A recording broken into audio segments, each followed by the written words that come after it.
Hi, welcome. It's been a minute, hasn't it, since we've done a reading? And since we've done a reading that wasn't just a tarot combo with two cards. So a lot's been happening in my world, and I had to take some time out, put everything on the back burner for a while, and it feels like things are shifting in some significant ways. Not just for me, but for like in general. Things just feel very shifty. I don't know how else to describe it. And so, what we're going to do is I'm going to start by pulling a card from the Intuitive Whispers Oracle. A little mushroom coffee, not the magic kind, just regular alert kind. Okay, so, and then we'll reveal the card at the end and read what it's all about. Oh. So thank you for being here, and I hope all has been well with you. All right. Let's see here. What energy is with us today that wants to make itself known? Oh. Split your focus. Split your focus. Whatever could that mean? There's a person, there's a moon, and then there's Saturn. Interesting. And then somebody who's like looking through a camera. And then there are clouds or the universe and stars, and then like a forest peeking through. So it's interesting. It's like dual world stuff. Except I said I wasn't going to reveal it till the end. How funny. We won't read it till the end. How about that? I just get so excited, and I gotta know what it is, I guess. So I chose these cards for today. This is the Mystical Moments Tarot. And it'll be a simple reading. I just have a little bit of time between clients. And I thought this would be a great way to spend some time and see, with all that's going on in the world, in my life, in your life, what guidance could we get today that will help us on our respective journeys. We have the Three of Swords, challenged by the Nine of Cups. Immediately, this feels like, I don't want to go too deep just yet. We're going to pull more cards. But right away, this feels like something is asking for a deep introspection about why it is that we feel wounded in the specific way that we do. I have my wounds, you have yours, you know. So the challenge here being, what would prevent us from really going inward enough, really being vulnerable enough to inquire into that woundedness, the feeling of having been wounded. Now, you may not like the word wound, you know, it could be like scorned or hurt in some way emotionally. It feels like an emotional wound, and it does feel like the kind of emotional wound where our mind can't let go. And what would make that a challenge, right? It looks like the Nine of Cups showing up. The challenge would be a little bit of pride, perhaps. Like, is there something in us that just can't let go because of this sense of like, someone did me dirty. I was done wrong. Like there was wrongdoing. I'm the one. It feels like a sense of like, I'm getting all the chills. So it just feels like, why should I be the one to let go and forgive? You know, why should I be the one? I was the one who was hurt. So there's something about pride showing up that's kind of getting in the way of our ability to look honestly and with vulnerability and humility at how can I move this wounded energy? How can I let go? So there's that, and I'm still getting all the chills. Let's warm up with some coffee. So somewhere out there, this resonates with someone. That's usually what the chills mean. Okay, so let's see. Let's get some more guidance on moving this energy. We have the Empress, Justice, King of Cups. Wow. And then for an overall from the bottom, we have Ten of Pentacles. The Ten of Pentacles is one, I don't know if this feels like a family wound to you, not maybe a romantic love relationship. That's only you will know.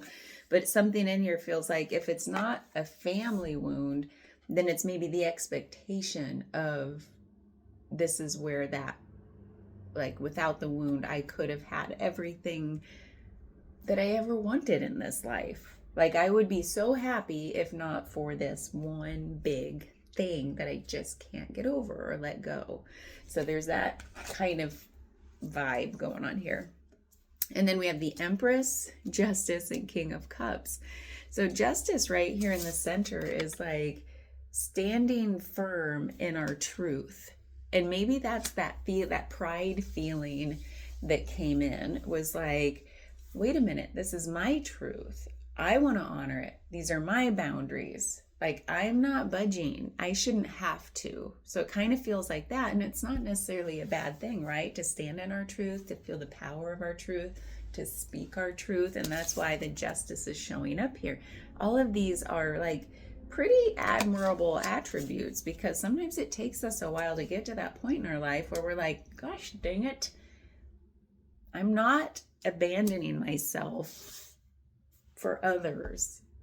You know, when I'm the one that feels like I have something was done wrong, right? And I want the truth, and I want fairness, equality. You know, Justice has all those kind of attributes to it, the Justice card.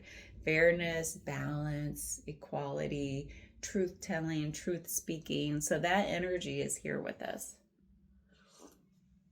Then we have the Empress on one side and the King of Cups on the other side of Justice. So it's like something here feels like a very literal balancing of these perspectives, and maybe that's a way forward. The Empress is one of like, just like this, her power comes from her ability to receive. What does that mean to you? To receive what?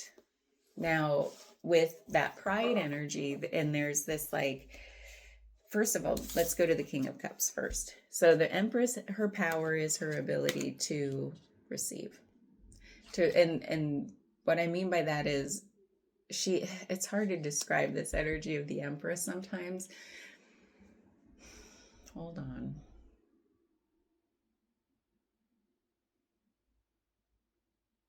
What is showing up here, I just want to zoom out, is like this overarching energy of love. There's the Empress and the King of Cups. There's this ability, like this strength in both of those archetypes, like Empress energy, King energy. King of Cups energy is like the emotion, the love energy. The Empress is like the energy of creation and vitality, and just the ability to set an intention and receive all that is meant for you. So I just want to zoom out and say, like, that's the energy coming in here. And it feels like this balancing between the divine feminine aspect and the divine masculine aspect of the unconditional love, and how those are expressed in the world and through humans, right? So the Empress, it's not, she has the ability, when I said abandoning yourself, and we know that's not what you're doing or not what you're wanting to do, at least this time around, feels like you've stepped into a place of like standing in your power. And then there's also this like, what aspect of that power might be missing a little bit, or might be like not being looked at or brought in fully as much as it could. And it's the Empress. So the Empress is over here saying, yeah, truth, like justice, truth, all that, you're good. And can you bring in the divine feminine aspect of like whoosh, that kind of power. It's not just power of like, I see things clearly. This is how it should be. I'm not going to abandon myself. I have boundaries. I have integrity. And then she comes in and she says, and there's this ability to like, it's so hard to describe sometimes. It's creation energy, love energy, bringing forth all that you want. And I hesitate to use the word manifest, but it's like all of that. Like when the Empress walks in the room, no words need to be said. They feel her power, right? And there's this deep knowing that everything emanates from you, and you have this ability to stand in your power, stand in your truth, and like creation energy flows from you. So people feel the power of your love and know that you're not messing around. You know, I don't know how to say this. So it's saying call in your Empress energy to complement, to round out that Justice energy.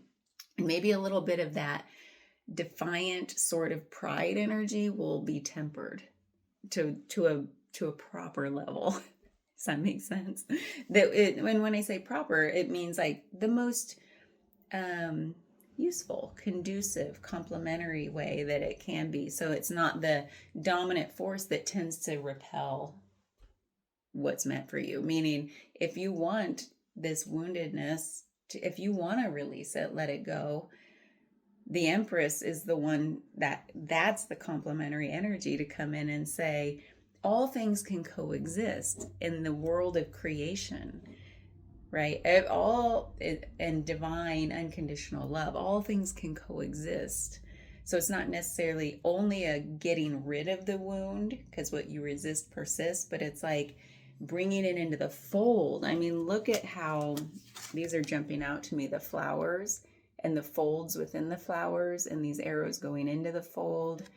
And she contains everything, all the folds, so it's like all of this. That must have been why these cards jumped out to me, because that seems to be the core message. It's like all things can coexist.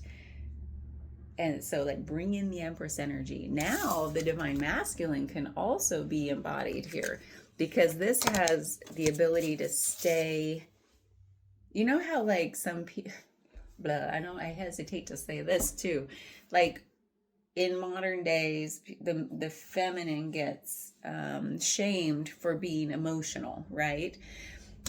That's just what happens. Like, oh, she's being emotional again, or whatever. And you may not even be female, but this is just an example. Well, the Divine Masculine comes in and says, like, this King of Cups energy is like standing in your power of the heart energy, whether you're male or female, doesn't matter how you identify. This is the divine aspects of these energies. So the King of Cups has the ability to say, there is no over emotionality when all things can coexist at their fullest expression. And the ship stays steady on the turbulent waters. So the turbulence meaning no matter what's going on emotionally, I'm standing in my power and it looks like my ship is just smooth sailing, right? That's power. I'm not getting tossed around and I'm not at the whim of my emotions. I can feel things deeply and express them deeply and stay regulated, emotionally balanced. So, that was a lot there. Hold on. So where is this resonating for you? Is it a relationship, romantic relationship? Is it a family relationship dynamic?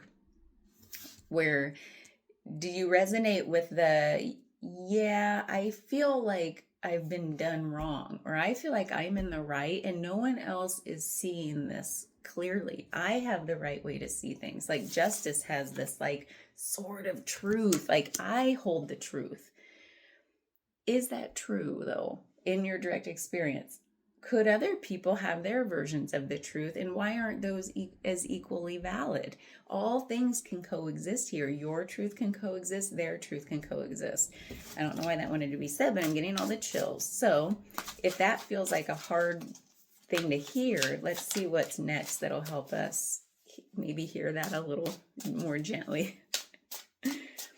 Everyone, there is no objective truth, right? This feels like truth is at the core here, and this balance where it's all love, all of this can coexist in the world of unconditional love, because that's all that matters at the end of the day. We're just moving through this hard time of feeling some wound where we feel like we have the ultimate truth. And until other people can see it, I don't think I can let this go. I don't think I can process it fully, right? I don't know my way through this unless people see my truth and honor my truth. So, because this is like, what's at stake here is like ultimate peace and harmony and happiness within relationship. Okay, enough of that. Let's see what is next when we're talking about all truths can coexist. How do we move through this? We have the Knight of Pentacles and the Eight of Wands. Ooh, that's interesting, because there's one more card to come that'll clarify this. The Knight of Pentacles is one of, I show up steady, kind of like that King of Cups energy where the ship is steady no matter what's going on. The Knight of Pentacles is action. So it's action, very grounded, very steady, very intentional, very consistent. And like, what does that mean to you? It almost feels like this call to be very grounded. This is a very grounded, slow energy. So it feels like, let's slow down. Let's temper that emotional. If you feel a little like this about it, do you get triggered every time you're in close proximity, right? With this person, this dynamic. This says, whoosh, it's time to like contain that a little better. Because the Eight of Wands is here saying, yeah, this is quick and fiery energy. And it's saying, yeah, it's been quick and fiery. And I felt that from the beginning. It was like, I have the sword of truth, you know. It's like a very clear way of seeing things. And it's like a me kind of energy, which is like good to feel the me, because that's one aspect of this standing in your truth and standing in your power. However, what's really being called into question here is the quickness of it. Like, because the Eight of Wands can just whoosh, just burn up, right? Because it's so fast, so fiery. Now, a lot of good things can come from the Eight of Wands energy. Like when we direct our attention in one way, like we focus, then it's like all these opportunities. Now it's like, you know, I was thinking about this, maybe it's related. What comes into our awareness, like we have these filters, right, that we wear. We don't realize we're wearing filters most of the time until like it becomes directly obvious at some point in your life in a situation.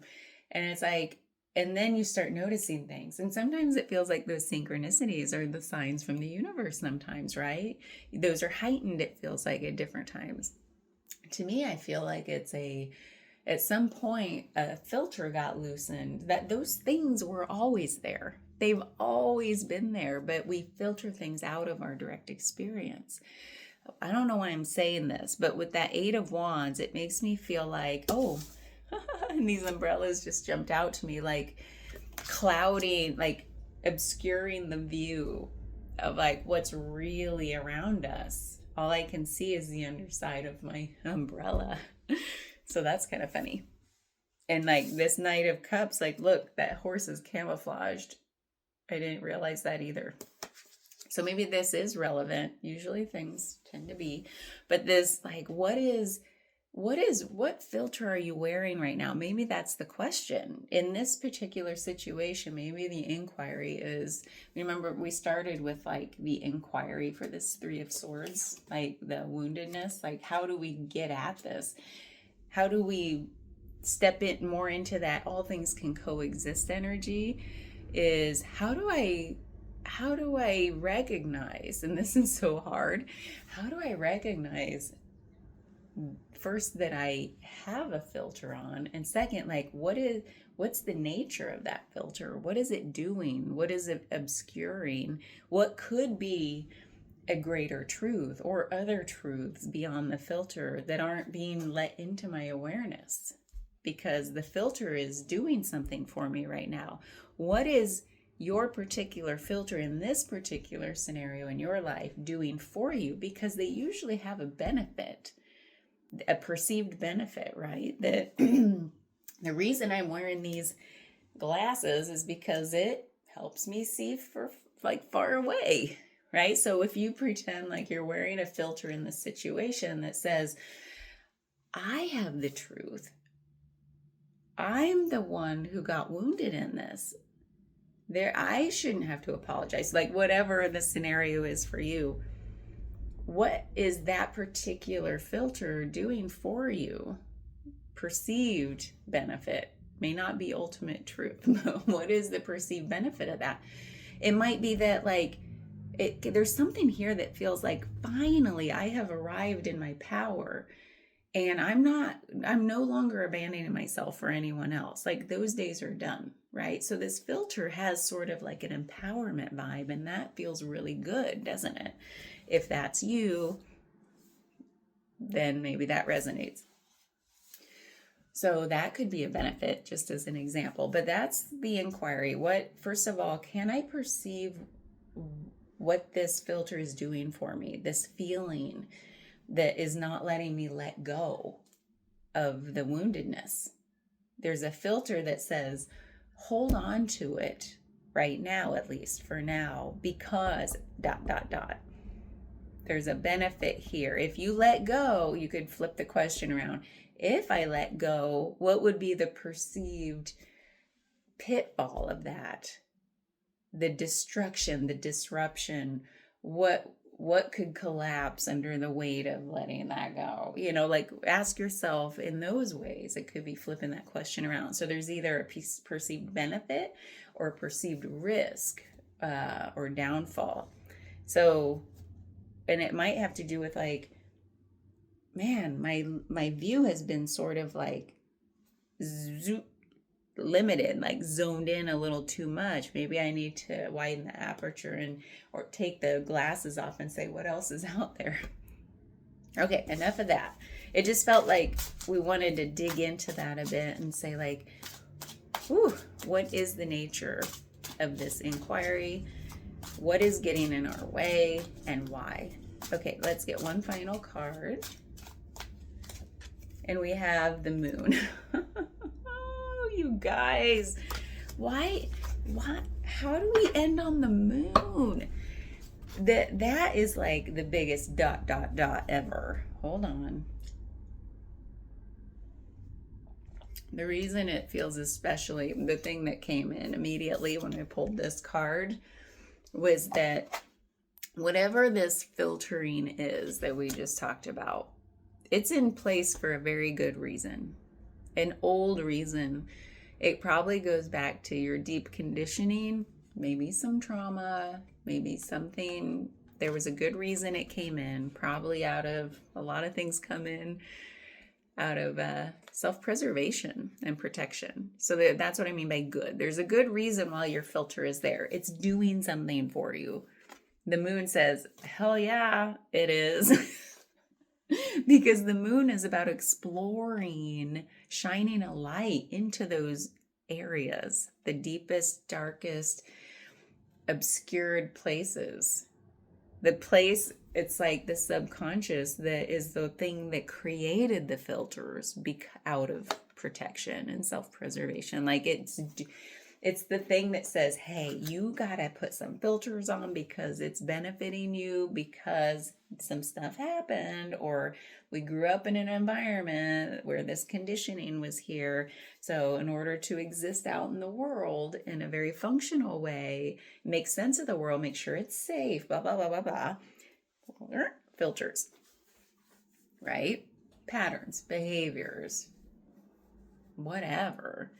It's the moon is huge. And so it's a big energy that says, take your time. This is a big ... because what comes next might be some shadow work. So maybe don't rush to react about this Three of Swords energy that says, I have a deep wound. First, we can set aside, like, maybe not addressing it directly with the person yet. All of this, everything we've talked about is calling us, you, me, I will reflect on this too for my own life, but into a deeply inner personal space, like inner personal, not interpersonal, inner personal space of deep exploration of like, okay, these questions, if any of them resonated, take some time for yourself before reacting with the other party, right? And saying, we got to figure this out, or we got to heal this, or you wounded me, or this is why I feel this way. Like that is not going to be so helpful until the moon energy is explored, going into your own inner world and saying, with vulnerability, like care for yourself. The moon requires like honesty and vulnerability. Like all those words keep ringing true because this is you and you. This is a journey of you into you. So let's just end there because this is a huge ... This is you doing your own work after you stop this video. And let's read this card. Split your focus. Oh, how funny. Now the moon right at the top. Okay, number 40. Let's take off those. Split your focus. Before you picked up this card, what were you focused on? You may be spending too much time concentrating on the world around you and ignoring your feelings. There is a healthy balance to be found that needs your attention. We talked about, like, look, the scales and the balance between the Empress and the King of Cups. Like, funny. There's a healthy balance to be found that needs your attention. If you are too focused outward, you may feel that you have lost yourself. And if you are too focused inward, you may feel disconnected from the world. The balance is found in a 70-30 split. Interesting. 70% of your focus should remain outward, observing the external world, and 30% of your focus should be inward, checking on how you feel. Finding this balance helps support you. Holding some internal focus can prevent you from feeling extreme highs and lows, getting overly exhausted, hitting burnout, or missing moments of joy.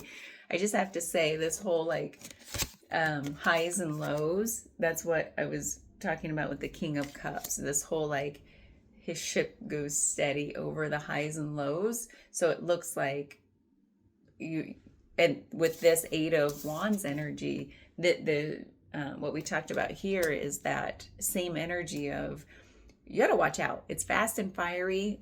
Those energies burn up and burn out. So this is funny. It's talking about that. Holding some internal focus can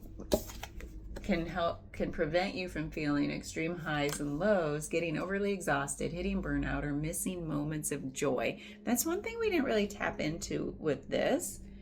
My bad. Because it's like, what is missing here is like joy energy. Because with tarot, you also want to read what is missing, what should be here and isn't. And that would be joy. Like that deep, what's interesting though is the Nine of Cups, the other aspect of this card is like a deep satisfaction. But what I'm reading, because it's in the challenge area, it's like that's tilted to that self-satisfaction, the pride energy, the defiance, So maybe it is here in the Nine of Cups in the upright, that joy, satisfaction, contentment. I got all the chills on that. So it is here. I just didn't look at it yet. So even when the world around you feels stressful and busy, hold some internal focus. How to create a balanced focus. Close your eyes and notice where your focus is right now. Notice what you are thinking about and how the physical body feels. Observe the breath and pull your focus 100% into your internal world. The next one. Once you are aware of your inner space, push your focus 100% outward. Notice all of the sounds you can hear. Notice the air on your skin and allow your thoughts to wander on to other people and other things. Now that you have felt the difference between the two, you can begin to play around with splitting your focus partly in, partly out, with your eyes still closed. Become aware of what is happening in the world around you and inside of you. I love that meditation exercise. It's so fun. Open your eyes, let the focus move outward, and then pull 30% back so you can still observe how you are feeling in this moment. Take this with you during the rest of your day. That is interesting because when we're talking about relational stuff with the inward and outward, so it's like this energy of all things can coexist. I love this so much because I've been thinking about this a lot lately. This idea of like non-duality and playing with like where I end and you begin, where you end and I begin. It feels like there is no separation in the world where all things coexist and commingle, right? And this is kind of getting at that, maybe the barriers and the boundaries between you and this other party, and what feels like it was breached prematurely or intentionally or unintentionally that felt like a wound happened. So it's like something in here is asking us to play with our perceived boundaries of inner and outer, and maybe you could take that into the relationship itself that you feel like has been like, a problem. Wow, I didn't know we were going to go here today. Thank you for being here, and I hope things have been good but strange and hard lately, and I've created a lot of videos that I have not posted because it didn't feel like I needed to. Like I created them and then I just didn't post anything, and so now it feels like there's an energy of wanting to get back into the swing of like sharing tarot readings. And so maybe this is just the first little bit, and then I'll share more of what's been going on later with some maybe video journalings if it seems relevant. I've created so many and haven't posted them, but it might be becoming time to kind of close this chapter of April. April's been wild. So it's no wonder this Three of Swords energy showed up today, because that is like a whoosh, ow kind of energy. And I felt that this month. So I wish you well. We can do hard things. Bye.